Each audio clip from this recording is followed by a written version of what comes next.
मङ्सिर 4 मा हुने आम निर्वाचनका लागि प्रचार प्रसार र घर दैलो अभियानले तीव्रता पाइरहँदा यसको मिति पनि लगभग सकिनै लागेको छ। यता उम्मेद्वारहरू नेता कार्यकर्ता तथा शुभचिन्तकहरूसँगै मतदाताहरूसँग भोट माग्नमै व्यस्त छन्। अरू बेलामा पैदल यात्रा गर्न नरुचाउनेहरू समेत उम्मेद्वार बनेपछि दिनभर जसो टोल टोलमा पैदलै हिँडेर आफूलाई मत दिन आग्रह गरिरहेका छन्। यसै क्रममा मंगलबार काठमाडौँ क्षेत्र नम्बर 7 मा सत्तारूढ गठबन्धनबाट नेकपा माओवादीकी प्रतिनिधि सभा सदस्य उम्मेद्वार मानुषी एमी भट्टराई लगायतका उम्मेद्वारहरू सबेरैदेखि बाँकी रहेका ओडामा भोट माग्न निकै उत्साहका साथ लागि परेका देखिन्थे। भट्टराई नेकपा माओवादी केन्द्रको चुनाव चिन्ह लिएर मैदानमा उत्रिनु भएको छ। भट्टराईलाई नेपाली कांग्रेस नेकपा एकीकृत समाजवादीको समर्थन छ। उहाँ भन्नुहुन्छ, आफू घर दैलो अभियानमा जुटिरहँदा मतदाताहरूबाट सकारात्मक प्रतिक्रिया पाएको छु र केही गुनासोहरू पनि सुनाउनु भएको छ। विगतदेखि नै जनप्रतिनिधिहरू चुनेर पठाइयो, तर हाम्रा समस्याहरू जिउका त्यौं छन्। गर्नै पर्ने कामहरू धेरै छन्। आश लाग्दा युवा पंक्तिहरू आएका छन्। तपाईहरूले काम गरेर देखाउनुहोस्। मतदाताहरूबाट एकदम सकारात्मक प्रतिक्रिया पाइरहेको छु मतदान गर्ने विषयमा। तर साथसाथै गुनासोहरू पनि सुनाउनु भएको छ। यति धेरै वर्षदेखि हामीले सभासदहरू पठाइरहेका छौँ, तर हाम्रा समस्याहरू जिउका त्यौं छन्। त्यही भएर गर्नुपर्ने काम धेरै छ। अब एउटा आश लाग्दो युवा पंक्ति आएको छ, तपाईहरूले चाहिँ काम गरेर देखाउनु होला भनेर आशीर्वाद पनि दिनुभएको छ। उहाँहरूको गुनासो चाहिँ विशेष गरी केमा रह्यो? विशेष गरी यो अव्यवस्थित सहरीकरणसँग सम्बन्धित यसका आयामहरू जुन छन् नि, खानेपानी, बाटो, ढल, धुलो, प्रदूषण, योसँग बढी सम्बन्धित छ धेरैको गुनासो। र यो भनेको चाहिँ हाम्रो स्थानीय प्रदेश र सङ्घकै समन्वयमा गर्नुपर्ने विभिन्न कामहरू हुन्। त्यसको नेतृत्व हामी गर्छौँ भनेर विश्वास दिलाइरहेका छौँ। र सँगसँगै अब प्राय जसो सबै घरका युवा पुस्ताहरू यहाँ छैनन् कि विदेश पुगिसके कि विदेश जाने तयारीमा छन्। अहिले हामी चुनावको तयारी गरिरहँदा, मत मागिरहँदा पनि एयरपोर्टमा हेर्नुहोस् युवाहरू बाहिर विदेश जाने जुन क्रम जारी छ, त्यसलाई कसरी रोक्ने, कसरी देशमै हामी युवाहरूको क्षमता, ज्ञान, दक्षताको उचित मूल्य यहीँ कसरी हामीले दिलाउन सक्ने भन्नेमै हामी बढी केन्द्रित छौँ। र जनताको स्तरबाट उठिरहेका चासो, चिन्ता, समस्याहरू पनि यिनै हुन्। विशेष गरी यहाँको उम्मेदवारी चाहिँ केका लागि हो?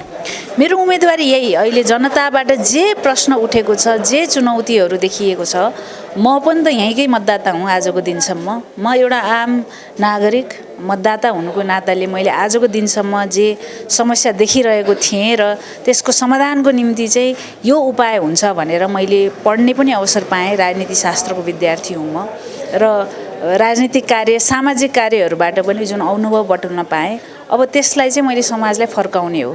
त्यसकारण संसदमा गएर मूलतः कानुनहरू, जनपक्षीय कानुनहरू बनाउने हो। कार्यान्वयन गर्ने निकायहरूबाट चाहिँ जे नीति बनेका छन् त्यसलाई चाहिँ एकदम चुस्त रूपमा चाहिँ कार्यान्वयन गराउने हो र हाम्रो सार्वजनिक संस्थाहरूलाई चाहिँ बलियो बनाउने हो। ती सेवा प्रदायक निकायहरूलाई चाहिँ अहिले एकदम निकम्मा बनाइएको छ, दलीयकरण अति भएको छ। त्यसलाई मुक्त गराई चाहिँ एउटा सहज रूपमा डिजिटल प्रविधिलाई बढी फोकस गरेर त्यसमा आधारित ई-गभर्नेन्स बाट चाहिँ एकदम द्रुत सेवा जनताले पाउन् भन्नेमा हामी फोकस छौँ। यहाँले नै भन्नुभयो मतदाताहरू अलिकता असन्तुष्ट छन् विगतका जनप्रतिनिधिहरूप्रति भन्नुभयो होइन? यहाँलाई चाहिँ के को आधारमा चाहिँ मतदाताले मत देलान् त? सर्वप्रथम हामी नयाँ पुस्ताका प्रतिनिधि पात्र हौँ। हामी अनटेस्टेड हौँ। अहिलेसम्म हामीले काम गरेर देखाउने मौका पाएका छैनौँ। अहिले हामी भनिरहेका छौँ कि हामी काम गर्न एकदम इच्छुक छौँ। हामीसँग त्यो दृढ इच्छाशक्ति मात्रै होइन कि हामीसँग ज्ञान पनि छ, विषय विज्ञता पनि छ। त्यसकै आधारमा चाहिँ हामी अब काम गर्ने ठाउँमा हामीलाई पुर्याइदिनुहोस्, काम गरेर देखाउने हाम्रो जिम्मेवारी हो। र भोलिका दिनमा जनता समक्ष एकदम सरल र सहज रूपमा उपलब्ध हुने गरी, सबैको पहुँचमा हुने गरी, कसैमाथि चाहिँ काखापाखा नगरिकन समान रूपमा चाहिँ हामीले विकासका कामहरू सेवा सुविधाका कामहरू हामीले उपलब्ध गराउनेछौँ भनेर भनिरहेका छौँ र यसमा चाहिँ अब म महिला पनि भएँ, युवा भएँ र अहिले भएका उपलब्ध उम्मेदवारहरूमध्ये सबैभन्दा उत्कृष्ट उम्मेदवारी चाहिँ हाम्रो गठबन्धनको तर्फबाट छ र सँगसँगै गठबन्धनको ताकत पनि हामीसँग छ। त्यो भनेको घमण्डको ताकत होइन, हिजोको दिनमा हामीले त्यो देख्यौँ र त्यो तुइयो पनि। त्यसकारण हामी बढी जिम्मेवार भएर हिजोको गल्तीहरूबाट पाठ सिकेर अगाडि बढ्न हामी दृढ छौँ। हिजोको गल्ती दोहोऱ्याउने हामीलाई छुट छैन। हामी एकदम सकारात्मक ऊर्जासहित समाधानको बाटो होइन त्यतातर्फ हामी उन्मुख भइरहेको हुँदा हामीलाई मतदान गर्नुहुनेछ भन्नेमा विश्वस्त छौँ। अरूको भन्दा यहाँको घोषणापत्र भनौँ न, प्रतिबद्धता पत्रमा चाहिँ त्यस्तो केही फरक विषयहरू समेट्नु भएको छ?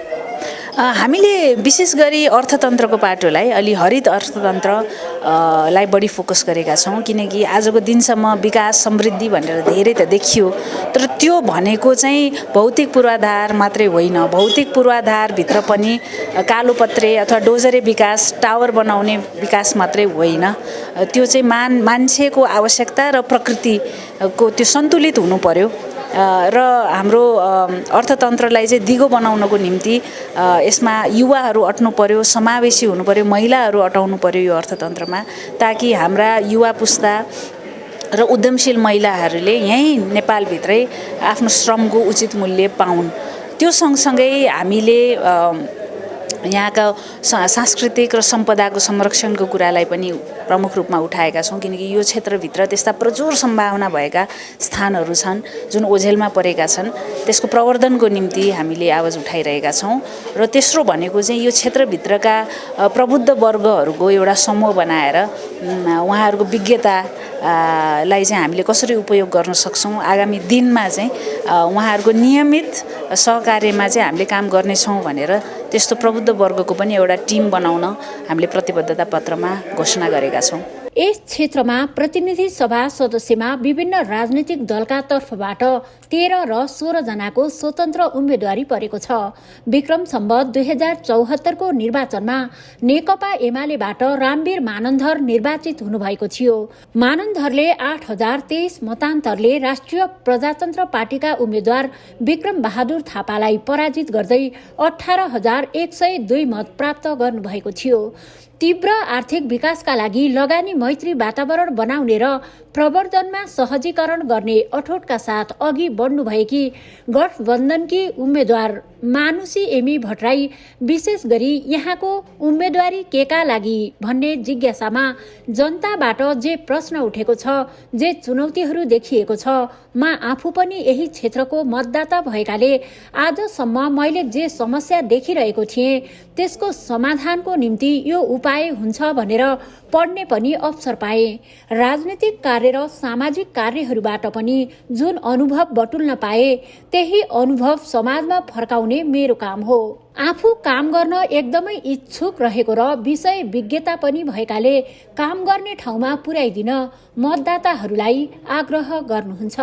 गठबन्धनबाट हामीले उम्मेदवारी दिइरहँदा यो हाम्रो लागि धेरै अनुकूल अवस्था हो, किनभने हाम्रो देशको जुन निर्वाचन प्रणाली छ मिश्रित खालको छ। यसले चाहिँ कुनै पनि एउटा दललाई आफैमा एक्लै बहुमत ल्याउन लगभग असम्भव जस्तो बनाइदिएको छ। त्यो कारणले गर्दा निर्वाचन अगाडि होस् वा पछाडि होस् एउटा गठबन्धनको परिकल्पना हाम्रो यो व्यवस्थाले निम्त्याएको छ। त्यो कारणले गर्दा चुनाव अगाडि नै 1.5 वर्ष अगाडि हामी जुन लोकतन्त्रको रक्षाको निम्ति र संविधानको रक्षाको निम्ति जुन गठबन्धन बन्यो, अहिले चुनावसम्म नै त्यो सफलतापूर्वक जानु र चुनाव पश्चात पनि त्यसैमा टेकेर विगतको गल्तीहरू नदोहोऱ्याउने गरी अब चाहिँ हामी सुशासन र विकास उन्मुख जाने भनिरहँदा हामीले प्रतिबद्धता पत्रमा जे लेखेका छौँ त्यसलाई परिणाममा पुर्याउने भनेको पनि गठबन्धनको ताकतले हो। एक्लैले सकिन्न। त्यसकारण अब एक्लै राम्रा प्रतिबद्धता पत्र ल्याउने पनि थुप्रै होलान्, तर सामूहिकतामा नै हामीले अभ्यास गर्ने भएको हुँदा गठबन्धनको ताकतबाट नै हामीले चाहिँ हाम्रा प्रतिबद्धताहरूलाई कार्यान्वयन कामबाट चाहिँ हामीले भोलिका दिनमा देखाउन सक्छौँ। जस्तै पछिल्लो समय स्वतन्त्र उम्मेदवारी दिनेहरूको लहर चलिरहेको बेला यहाँले पनि स्वतन्त्र उम्मेदवारी दिन सक्नुहुन्थ्यो नि, होइन र? हाम्रो जुन राज्य प्रणाली हो त्यसलाई पहिला बुझ्नु पर्यो हैन। हामी संसदको अहिले प्रतिनिधि सभा र प्रदेश सभाको निम्ति निर्वाचनमा उम्मिँदै गर्दा हाम्रो देशको शासन पद्धति, हाम्रो संसद कसरी चल्छ भन्ने कुरै बुझेनौँ भने अनि परिणाम कस्तो आउँछ भने अब हामी ठुलो ठुलो गर्छौँ, कुरा गर्छौँ स्वतन्त्रको रूपमा, तर त्यसलाई परिणाममा कसरी ढाल्ने भन्नेमा चाहिँ हामी चुक्न जान्छौँ। परिणाममा ल्याउनको निम्ति हाम्रो देशमा, हाम्रो पार्लियामेन्टमा बहुमत नभइकन विधेयक पारित हुँदैन। एउटा सिम्पल मेजोरिटी नभइकन सरकार पनि बन्दैन र कुनै पनि संसदीय दलको प्रमुख हुनुपर्छ प्रधानमन्त्रीको उम्मेदवार हुनको लागि पनि। त्यसकारण यो सबै कुरा बुझ्यौँ भने चाहिँ हाम्रो स्वतन्त्रबाट जो साथीहरू उठ्नु भएको छ उहाँहरूको खास भन्ने पनि स्थानीय तहको निर्वाचनमा बढी आवश्यकता, बढी सान्दर्भिकता देखिएला। अहिलेको प्रदेश र प्रतिनिधि सभाको निर्वाचनमा त्यति धेरै प्रतिपक्षीको भूमिका गर्ने बाहेक अरू कार्यान्वयन तहमा जाने खालको भूमिकामा चाहिँ त्यति सान्दर्भिकता नदेखिएको हुनाले ती साथीहरूलाई चाहिँ म एकपटक हाम्रो भनौँ न बरु दललाई अझ राम्रो दल बनाऊ, नेतृत्व खराब छ भने अझ राम्रो नेतृत्व विकास गरौँ, तर स्वतन्त्र हुनु चाहिँ हाम्रो प्रणालीले कल्पना गरेको विकल्प होइन। अन्त्यमा मतदाताहरूलाई त्यस्तो केही भन्न चाहनुहुन्छ? म आदरणीय मतदाताहरूलाई के भन्न चाहन्छु भने यो मङ्सिर 4 गतेको निर्वाचन कसको निम्ति हो, के का निम्ति हो भन्ने धेरैमा प्रश्न चिन्ह छ, चासो छ, चिन्ता छ, धेरैमा उत्साह नहुन पनि सक्छ। तर मेरो अनुरोध के हो भने हामीलाई अब निराश हुने र समस्याहरूको बयान मात्र गरिराख्ने छुट छैन। अब हामी समाधानको निम्ति एकजुट हुन आवश्यक छ। त्यो समाधान निकाल्नको निम्ति, काम गर्नको निम्ति, परिणाम निकाल्नको निम्ति अब नयाँ सक्षम जुझारु नेतृत्वको रूपमा एउटा हामी युवा पुस्ता आइसकेका छौँ। यो पुस्तालाई यहाँहरूको साथ र सहयोगको एकदम धेरै आवश्यकता छ। मङ्सिर 4 गते नयाँपन आउनेछ। हिजोको निरन्तरतामा हामी जाने छैनौँ। त्यसलाई तोडेर एकदम नयाँ राजनीतिक संस्कारयुक्त हामी बाटोमा अगाडि बढ्ने भएको हुँदा गठबन्धनका सबै उम्मेदवारहरूलाई मतदान गरिदिनु हुन, मलाई गोलाकारभित्रको हँसिया हथौडामा मतदान गरिदिनु हुन, वसन्त मानन्दज्यूलाई कमा कलम चिन्हमा मतदान गरिदिनु हुन र खमा सबिन तामाङलाई रुख चुनाव चिन्हमा मतदान गरिदिनु हुन हार्दिक अनुरोध गर्छु। धन्यवाद। त्यसो त प्रतिबद्धता सबैका आफ्नै छन्, उद्देश्य पनि उस्तै नै छन्। फरक यति हो कि काम गर्ने वातावरण बन्छ कि बन्दैन, अथवा वातावरण बनेर पनि काम गर्छन् कि गर्दैनन् भन्ने नै हो। यसै क्षेत्रमा नेकपा एकीकृत समाजवादीकी समानुपातिक उम्मेद्वार प्रभादेवी वज्राचार्य भन्नुहुन्छ, आफ्नो उम्मेदवारी विशेष गरी महिलाहरूको हक अधिकार सुरक्षित गर्नका लागि हो। विगतमा अपुरा रहेका कामहरू पूरा गर्नका लागि पनि आफ्नो उम्मेदवारी रहेको खुलासा गर्नुहुन्छ। अब मेरो उम्मेदवारी भनेको चाहिँ विशेष गरेर अब महिलाहरूको हक अधिकार सुरक्षित गर्नको लागि हो। म चाहिँ 2070 सालको संविधान सभाको सदस्य पनि हुँ। हामीले संविधानमा धेरै अधिकारहरू सुरक्षित गर्ने काम गर्यौँ, तर त्यसलाई चाहिँ डेलिभर गर्नको लागि जुन कानुनहरू बन्न पर्ने थियो त्यो कानुनहरू चाहिँ हामीले सोचे जस्तो बन्न सकिराखेको छैन। अपुरो अधुरो भएको हामीलाई महसुस भइराखेको छ। नागरिकताकै सवालमा भन्दाखेरि पनि त्यो भन्न सकिन्छ।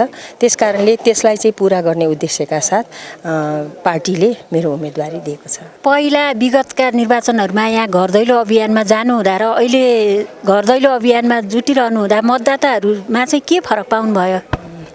अब अहिले चाहिँ लोकतान्त्रिक गठबन्धनको रूपबाट चाहिँ हामी घर दैलोमा गइराखेका छौँ।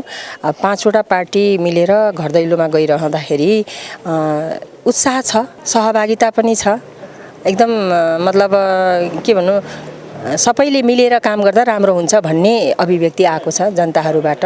यस्तो कुनै गुनासो छैन? त्यस्तो गुनासो छैन, तर 1-2 ठाउँमा अब विकासको कुराहरू कहीँ कतै अधुरो अपुरो रहेको छ। अब त्यो पुरा गर्ने बाचा लिएका छन्, अब त्यो गर्नुपर्ने जरुरी छ। अन्त्यमा मतदाताहरूलाई के भन्न चाहनुहुन्छ? म चाहिँ मतदाताहरूलाई के भन्छु भन्दाखेरि अब म नेकपा एकीकृत समाजवादीको तर्फबाट चाहिँ समानुपातिक प्रतिनिधि सभाको उम्मेदवार हुँ। मतदाताज्यूहरूले चाहिँ कालो मतपत्र, कालो चिन्ह भएको मतपत्र आउँछ, दोस्रोचोटि आउँछ भनौँ न, पहिलो रातो आउँछ, त्यस पछाडि कालो आउँछ। त्यसमा चाहिँ कलममा मतदान गरेर मलाई विजय गराइदिनु भयो भने तपाईँहरूको सेवामा म लागि पर्नेछु। यस्तै प्रतिनिधि सभा निर्वाचन क्षेत्रतर्फ काठमाडौँ 7मा कुल मतदाताको संख्या 61,291 रहेको छ। ती मध्ये 31,664 महिला र 29,627 पुरुष मतदाता रहेका छन्। सो क्षेत्रमा मतदान केन्द्र 29 र मतदान स्थल 71 निर्धारण गरिएको छ। यसै क्षेत्र 7-1 का प्रदेश सभा सदस्य एकीकृत समाजवादीका उम्मेद्वार वसन्त मानन्धरको विचार पनि अन्य उम्मेद्वारको भन्दा कम छैन। विगतमा पार्टीले गरेका राम्रा कामहरू, जनताले अगाडि सारेका जति पनि समस्याहरू छन् त्यसको समाधानको सन्दर्भमा र आफूले विधायकको हिसाबले निर्वाह गरेको भूमिकाहरूको कारणले गर्दा र भोलिका दिनमा अहिले जुन लोकतन्त्र सङ्कटमा परेको छ, संविधानको रक्षाको सवाल छ, गणतन्त्रको संस्थागत विकासको कुरा छ, यसका निम्ति लोकतान्त्रिक गठबन्धनका उम्मेद्वारहरूलाई विजय गराउनका निम्ति जनताहरू एकदमै आतुर रहेका छन्। जनताका आशा अपेक्षा पूरा गर्न मत मागिरहेका छौँ, मानन्दरको भनाइ छ। यो मङ्सिर 4 गते हुन गइराखेको संसदीय निर्वाचनमा म काठमाडौँ क्षेत्र नम्बर 7 को 1 बाट प्रदेश सभाको सदस्यमा उम्मेदवार बनिरहँदाखेरि विगतमा हामीले गरेका राम्रा कामहरू, जनताले अगाडि सारेका जति पनि समस्याहरू छन् त्यसको समाधानको सन्दर्भमा र मैले एउटा विधायकको हिसाबले निर्वाह गरेको भूमिका जुन सक्रिय भूमिका छ त्यो कारणले गर्दाखेरि र भोलिका दिनमा अहिले जुन लोकतन्त्र सङ्कटमा परेको छ, संविधानको रक्षाको सवाल छ, संघीयता यो गणतन्त्रको संस्थागत विकासको कुरा छ, यसका निम्ति लोकतान्त्रिक वाम गठबन्धनका उम्मेदवारहरूलाई विजय गराउनका निम्ति जनताहरू एकदमै आतुर बनिराखेको छ र ती कुराहरू पूरा गर्नका निम्ति हामी मत माग्दै अगाडि बढिराखेका छौँ। घर दैलो अभियानमा जुटिराख्नु हुँदा होइन, जसरी अब मतदाताहरूलाई भेटिराख्नु भएको छ, उहाँहरूको प्रतिक्रिया चाहिँ कस्तो छ? अत्यन्तै सकारात्मक। हामीले राजनीतिक स्थायित्वका निम्ति कम्तीमा पनि 5 वर्षसम्म होइन एउटा चाहिँ सरकार होइन परिवर्तन नहुने ग्यारेन्टी सहित हामी अगाडि बढ्न खोजिराखेका छौँ। हिजोको दिनमा पनि हामीले त्यो कुरालाई अगाडि सार्यौँ तर विश्वासघात भयो। त्यो कारणले गर्दाखेरि आजको दिनमा लोकतान्त्रिक वाम गठबन्धनका उम्मेदवारलाई विजय गराउनका निम्ति मतदाताहरू आतुर भएको हामीले प्रत्यक्ष रूपमा घर दैलो क्रममा अनुभूत गरेका छौँ। यहाँले आफ्नो उम्मेदवारीलाई चुनौतीका रूपमा हेर्नु भएको छ कि छैन? चुनौती भन्दा नि एउटा फेरि अर्को एउटा नयाँ अवसरको रूपमा लिएको छु। हिजोको दिनमा प्राप्त गरेका जति पनि अनुभवहरू छन् त्यो विधायकका हिसाबमा भन्नुहोस् अथवा एउटा जनप्रतिनिधिका हिसाबले निर्वाह गरेको जुन भूमिका छ त्यो भूमिकाका कारणले गर्दाखेरि त्यो अनुभवमा टेकेर होइन मैले अझ थप उन्नत स्तरमा व्यापक रूपमा यहाँका जनताहरूको आवाजलाई प्रदेश सभा संसदभित्र पुर्याउने कुरादेखि लिएर विकास निर्माणका कामहरूलाई हामीले समान ढङ्गबाट सबै ठाउँमा होइन पुर्याउने एउटा जुन लक्ष्यसहित अगाडि बढिराखेका छौँ। त्यस कारणले गर्दाखेरि यो निर्वाचन मार्फत आगामी 5 वर्षका निम्ति हामी जुन एउटा प्रदेश सभा सदस्यका निम्ति मत मागिराखेका छौँ यसलाई एउटा महत्त्वपूर्ण अवसरको रूपमा मैले ग्रहण गरिराखेको छु। कतिको विश्वस्त हुनुहुन्छ मतदाताले आफूलाई भोट हाल्ने? कुनै त्यसमा चाहिँ शङ्का गर्नुपर्ने ठाउँ छैन। काठमाडौँ क्षेत्र नम्बर 7-1 मा अहिले गठबन्धनको तर्फबाट म कलम चुनाव चिन्ह लिएर अगाडि बढिरहँदाखेरि मतदाताजीहरूले जुन खालको सद्भाव प्रकट गर्नुभएको छ, आशीर्वाद दिइराख्नु भएको छ, त्यसलाई आधार मान्ने हो भने 100% हामी विजय हुने कुरामा ढुक्क छौँ। अन्त्यमा आम मतदाताहरूलाई के भन्न चाहनुहुन्छ? अहिले काठमाडौँमा एउटा विकराल समस्याको रूपमा एउटा खानेपानीको समस्या अहिले देखिएको छ अनि बागमतीको जुन चाहिँ विष्णुमती खोलाको सरसफाइको विषय पनि अर्को चुनौतीको विषय बनेको छ। यहाँका चाहिँ जीर्ण सडकहरू छिटोभन्दा छिटो हामीले चाहिँ स्तरोन्नति गर्नु छ र सँगसँगै सहरलाई एउटा कुरूप बनाउने जुन असरल यत्रतत्र तारहरू देखिएका छन् त्यसको सही व्यवस्थापन गर्नुपर्ने आवश्यकता छ। यी कुराहरूलाई हामी छिटोभन्दा छिटो चाहिँ स्थानीय सरकार सङ्घीय सरकारसँग सहकार्य र समन्वय गरेर हामी अगाडि बढ्न चाहन्छौँ र प्रदेश सरकारको तर्फबाट विगतमा हाम्रो यो निर्वाचन क्षेत्रमा जे जति पनि होइन विकास निर्माणका कामहरू भएका छन्, संस्कृति सम्पदाको क्षेत्रमा अत्यन्तै महत्त्वपूर्ण कामहरू भएका छन्, ती कामहरूलाई निरन्तरता दिने र चाहिँ आम यो क्षेत्रका जुन समस्याहरू छन् त्यसको सम्बोधनका निम्ति म अग्रसर बनिराखेको छु। त्यस कारणले गर्दाखेरि यो मङ्सिर 4 गतेको यो संसदीय निर्वाचनमा कलम चिन्हमा मतदान गरेर मलाई विजयी बनाउनका निम्ति म अपिल गर्न चाहन्छु। जुनसुकै दलका र स्वतन्त्र उम्मेद्वारहरूका कुरा सुन्दा साँच्चीकै अब देशले कोल्टे फेर्छ कि भन्ने महसुस गराउँछ। तर ती निर्वाचन अघि नागरिकसँग मत माग्ने हतियार मात्रै बन्ने गरेका छन्। हुन त सबै नेताहरूको छवि नराम्रो नहोला, तर पनि अहिलेसम्म जति पटक निर्वाचन भए त्यसले आम नागरिकका समस्यामा कुनै मलमपट्टि लगाउन सकेन। न त युवा विदेशीको गुलामी बन्ने प्रथा नै रोकिन सक्यो, न त विकट कर्णालीको मुहार फेरिन। नागरिकहरू यस्ता कयौं समस्याबाट ग्रसित छन्। निर्वाचनको सङ्घारमा बाहेक अरू समयमा नेताहरू नागरिकका घर दैलोमा पुग्दैनन्। न त उनीहरूका समस्यामा चासो नै देखाउँछन्, तसर्थ आफ्ना लागि भन्दा पनि नागरिकका लागि काम गर्ने निस्वार्थ र सक्षम अनुहारहरू यसपटक छान्ने हो कि सर्वत्र चर्चाको विषय बनेको छ।